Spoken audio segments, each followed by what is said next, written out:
Os centroavantes estão fazendo muitos gols no futebol mundial. Erling Haaland, Harry Kane, Lewandowski nessa temporada nem tanto, mas nas últimas já fez muitos gols. Pedro aqui no Brasil, Vitor Roque é um centroavante, pode até discutir um pouco da função dele. Mas de qualquer maneira o centroavante hoje está muito valorizado, né? Parece que a coisa voltou. Lá atrás a gente até debateu aqui no Futebol Entre os Grandes que a posição do centroavante mudou. Hoje não tem mais aquele 9 fixo e tal. E alguns técnicos até abriram a mão deles. Mas parece que eles estão ressurgindo. Será que estão mesmo?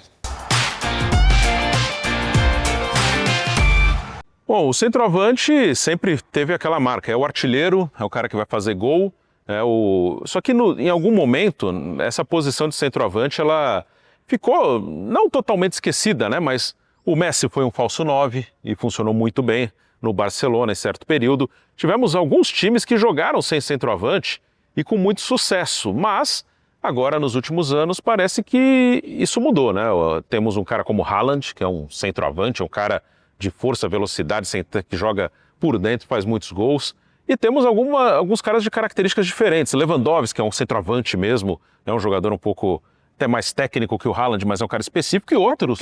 Kane. O Kane, que é um cara que acho que é até interessante a gente falar de características, né? Porque não são todos iguais, né? O Harry Kane é um 9 que vira 10, né? E tem jogo do Bayern que ele vira até 8, assim, ele vem ali atrás. Aqui no Brasil, o Flaco Lopes é assim também, guardadas as proporções, as diferenças de um de outro, né? Mas o Flaco tem essa característica. O Roberto Firmino também era um centroavante com essa característica. Mas o centroavante hoje ele volta a ser muito valorizado. Você falou de característica, eu vou inverter o processo. O 10 que vira 9, no caso do Arrascaeta. Fez 20 gols do Campeonato Brasileiro, porque ele era o cara que metia a bola, mas de repente agora ele tá sendo o cara que chega para receber. Inclusive, às vezes até do Pedro, por exemplo, chegou a receber assistência. No jogo contra o Palmeiras, um dos gols do Flamengo, o Pedro sai da área, faz o pivô e gira e toca no Arrascaeta, né? Exato. Faz o pivô longe da área. A verdade é que precisou aparecer, no meu conceito, por que voltou esse 9? Precisou aparecer um cara como o Haaland, que começou a fazer gol de todo jeito, e a tal história, o que garante o futebol, garante emprego, garante vitórias, é um cara que faz gol. E aí até o Guardiola, que foi meio que o cara que introduziu naquele Barcelona, embora o Luis Suárez fosse o cara mais agudo, mas o Neymar chegou a ser artilheiro do time, o Messi foi muitas vezes. Então, o próprio Guardiola se dobrou ao Haaland. E a partir daí, se o Guardiola está fazendo, os outros também vão fazer. E aí, ganhou-se um novo centroavante. Só que com mudança de características. Sim, aí tem vários tipos, né? E tem várias maneiras de jogar. Acho que isso é uma tendência no futebol mundial de jogar de várias maneiras, se encaixar muito na característica do atleta. O Paris Saint-Germain, por exemplo, campeão da última Champions, não tem um centroavante. O ataque é Dembélé, Doué e Kvaratskhelia, não tem. No elenco tem o Gonçalo Ramos, português, que é mais centroavante mesmo. E é reserva. No time titular não tem, todos se movimentam ali. Tem hora que o Dembélé está na área, tem hora que é o Doué que está na área, o Kvaratskhelia é um pouco mais fixo do lado, mas também aparece na área. Mas outros times, tem o City hoje tem o Haaland. No Real Madrid o Mbappé está jogando como centroavante, que não era muito a dele, mas é um cara que está jogando por dentro de velocidade, é uma outra característica, né? Um cara rápido, habilidoso também, de muita força, mas o próprio Real Madrid teve, aí falando de característica que eu acho bem interessante, como se adapta, teve o Benzema, que eu acho que é um cara que é legal de falar. O Benzema, quando eu jogava com o Cristiano Ronaldo, e eles faziam uma dupla de ataque, o Benzema, ele fazia muito bem o papel de ser quase que um assistente do Cristiano Ronaldo, né? O Cristiano era uma dupla, o Cristiano fazia muito mais gols que ele, e ele vinha, fechava mais sem a bola, dava assistências, caía pelos lados. E aí tem uma temporada que o Cristiano já não está mais, que é a temporada 21-22, que o Real Madrid ganha a Champions e o Benzema é o artilheiro da Champions. E aí ele volta a ser o centroavante mesmo, o artilheiro do time, né? Ele se adapta muito fácil. A França, mesmo em 2018, quando foi campeã, ela começa a Copa sem o 9 e o Deschamps acerta o time quando ele bota o Giroud no time. Que não fez gol. Que não fez nenhum gol naquela Copa. Depois em 22 ele fez, mas em 18 ele não fez. Mas a presença dele ali facilitou para todo mundo. Um pivô, um cara para segurar zagueiro, para segurar a bola, facilitou para o Mbappé, para o Griezmann, para o Pogba. Encaixou o time pela presença dele ali, né? Um pivô. Aí é um outro tipo, né? O cara que nem precisava fazer gol, mas ele era fundamental para o time. O Pedro um pouco faz isso às vezes no Flamengo. Agora nos últimos tempos não, mas ele chegou durante um bom período a fazer isso. Isso também ajuda o Arrascaeta, no momento que o Arrascaeta fez gol. Você tem um cara que segura a bola ali, né? Sim, e aí vai muito da característica do jogador. Um tipo de centroavante que eu acho que hoje não existe mesmo e é difícil, porque em outras posições isso também mudou, é aquele centroavante que era muito específico só do gol. A gente tem vários exemplos de caras que fizeram muitos gols aqui no futebol brasileiro. O Túlio, por exemplo. O Washington. Finazzi, sim. Até o Guilherme acho que era um pouquinho melhor, assim, com a bola no pé, mas também era um cara específico de gol. O Luizão também era muito assim. Atrás, o Dadá Maravilha. Dadá Maravilha. Fazia gols. Assim, fazia gol só, olha que loucura, olha que eu falei. Muito gol.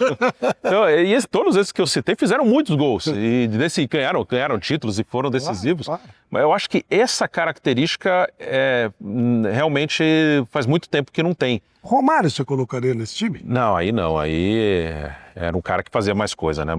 Aí era na categoria do gênio, né? O cara que faz coisa que você não se espera. O cara para fazer o gol tem que ser gênio. Sim, o Romário tinha um arranque, conseguia vir mais atrás, o passe que ele dá pro Bebeto em 94, né? Saindo da área, vindo arrancando e mete o Bebeto na cara do gol. O elástico no Amaral, assim, Romário era uma outra coisa. Olha que doideira, a gente tá conversando aqui, eu tô lembrando da Copa de 70, quando o Brasil tinha um centroavante, dois, o Dadá Maravilha e o Roberto Miranda. Mas o Tostão tinha que jogar. Sim. O Tostão nunca foi centroavante. E o Brasil ganhou uma Copa sem centroavante. Porque quem faz os gols é o cara do lado, é o Jairzinho, que recebe as bolas em velocidade. O Tostão sai da área, Pelé entra, Rivelino bate de trás. Então o Brasil tinha um monte de 10, né?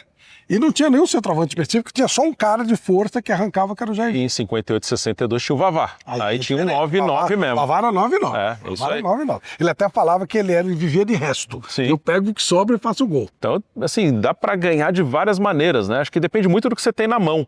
Mas é importante, falando do Haaland, né? O Manchester City teve um momento que, assim, às vezes o time não entregava tantos gols quanto criava, quanto tinha de domínio de jogo. Às vezes ele ocupava o campo do adversário o jogo inteiro, 70%, 80% de posse no campo do adversário.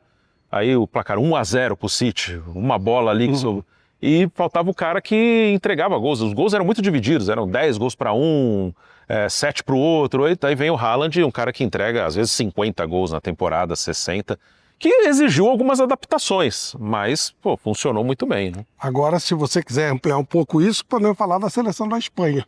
Super dominante, desde o Fernando Torres ela não tem um centroavante. Ganha a Copa do Mundo sem o centroavante. Né? Verdade, o Torres machuca um pouco antes da Copa e não volta bem. Na Copa de 2010, o Davi Villa acaba sendo o artilheiro do time, acaba fazendo a função, ele faz 5 gols na Copa e joga mais por dentro, mas ele não era. O Villa jogava mais pelo lado, tanto que ele fazia a dupla com o Torres. Na Euro 2008, que a Espanha ganha, os dois muito bem, Villa e Torres, uma dupla, e os dois bem. Depois que o Torres tem a lesão, ele não consegue retomar. A própria Espanha atual, ela não tem um 9 muito bem definido, né? Na Eurocopa foi o Morata, que é um 9-9 mesmo, mas não é aquele cara que faz tantos gols assim, é um jogador bem contestado. E nos últimos jogos ele nem tem jogado na seleção. Muitas vezes usa o Ferran Torres, que é do Barcelona, é a reserva, que também não é um 9, ele pode jogar pelo lado. O Oyarzabal, da Real Sociedad, às vezes faz essa função na seleção. Também não tem. Tem um cara que joga ali por dentro, mas porque tem o Lamine de um lado, o Nico Williams do outro. Você já abriu tudo ali, aí quem vem de trás que faz o gol. Mas a atual Espanha também não tem um grande 9. E hoje a melhor seleção do mundo. A França, né? A grandeza da França, não. A gente citou o Giroud, mas não como o centroavante Giroud, que não jogou de centroavante. Não, e agora que o Giroud já não está na seleção há um tempo, não tem. Não achou, ainda não encontrou. A Argentina, é interessante que ela tem um 9-9, que é o Lautaro, que faz muitos gols, e na Inter faz muitos gols, mas às vezes joga sem ele, joga o Álvares, que faz um 9. Quando acertou foi quando entrou o Álvares. Que pode fazer, um centroavante, mas também o Álvares pode jogar pelo lado, pode jogar Álvares e Lautaro juntos, sem nenhum problema. Curioso que no City, o Lautaro, desculpe, o Álvares, ele era o cara que era uma opção muito viva pro Guardiola o tempo inteiro. Com essa coisa da movimentação dele. Ele fazia os gols, mas ele não era exatamente um titular, mas ele jogava todos os jogos, era um negócio que entrava sempre, exatamente por essa facilidade dele de, pode até usar 9, mas ele não é 9, mas ele faz uma série de funções, né? Sim, é um jogador muito inteligente, jogou com o Haaland algumas vezes. Sim. Né? E aqui no Brasil acho que tem alguns bons exemplos, pegar os 3 primeiros do Brasileiro, Cruzeiro vai muito bem porque o seu 9 está fazendo muito gol também. Sim. Ele tem um 9 e um 10, assim, são os diferentes do time. O Matheus Pereira, o 10, e o Caio Jorge, o 9, que não é grandão, é até um cara, mas é um 9, é um cara que sobra na área, ele faz gol. E ele tá ajudando muito o Cruzeiro. O Flamengo tem o Pedro muitas vezes, mas muitas vezes jogou sem o Pedro, até por opção do Felipe. Porque o Felipe gosta de um cara que pressiona o zagueiro, né? Muito da ideia do Felipe é pressão, por isso muitas vezes o Plata foi o 9 na teoria, o Bruno Henrique foi, que são mais fortes, tem mais essa característica de pressionar do que o Pedro. Aí quando o Pedro começa a fazer gol, ele tem que adaptar, porque o cara tá metendo gol. E o Palmeiras se acerta com uma dupla. E nenhum dos dois é 9-9. E os dois podem ser 9s, né? Nenhum Mas nenhum deles é só 9. E dá certo porque eles são complementares. O Flaco é mais técnico, o Flaco já vi ele fazendo gol de cabeça como 9, mas ele é um 9 que às vezes vira esse 10, ele sai da área e vira um armador. E o Vitor Roque é um cara de romper, assim, de força, de chegar em velocidade. Às vezes ele até prefere sair da esquerda e entrar em diagonal, para receber a bola entrando em velocidade. Então, assim, é interessante que tem muitas características. E a própria seleção brasileira, com o Ancelotti, os melhores jogos, ele fez uma dupla por dentro, o Vinícius por dentro, que ele gosta, ele já usava o Vinícius por dentro no Real Madrid, e às vezes quem é parceiro dele é o Matheus Cunha, que também não é um 9. Não é um 9, claro. O Matheus Cunha na seleção até trabalha um pouco mais atrás que o Vinícius. Se pegar aquele mapa de calor ali, o Matheus até fica um pouco mais atrás e o Vinícius mais à frente. Olha que coisa curiosa, a gente discute muito que acabaram os 10. Porque o 10 virou 9 e o 9 vira 10, então fica meio que um futebol diferente, né? Sim. Hoje não tem aquele futebol com todo mundo parado. E os pontas, que ponta você quer? Aquele que é pro fundo, mais antigos, né?